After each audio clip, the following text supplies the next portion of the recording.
Welcome to this tutorial on utilizing Wildcard syntax with the FileZilla Pro command line.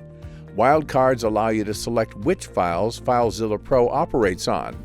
They are simpler to use than regular expressions, though not as powerful.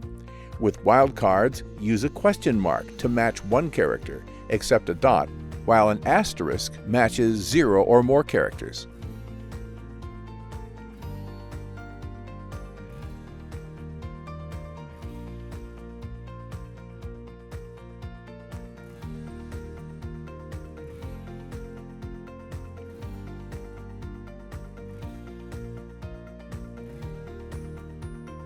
To enable the wildcard syntax, use the set command.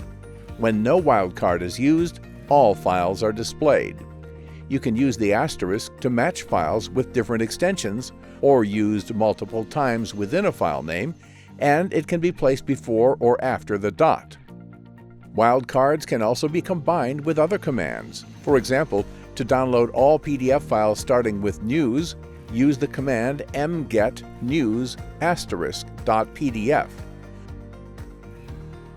For more details and examples, refer to the FileZilla Pro command line documentation and knowledge base. FileZilla CLI is fast and reliable. Plus, it supports a variety of other cloud protocols: Amazon S3, Microsoft Azure, Google Cloud Storage, Google Drive, Dropbox, Microsoft OneDrive, OneDrive for Business, Amazon EC2, Backblaze B2, WebDAV, and SharePoint.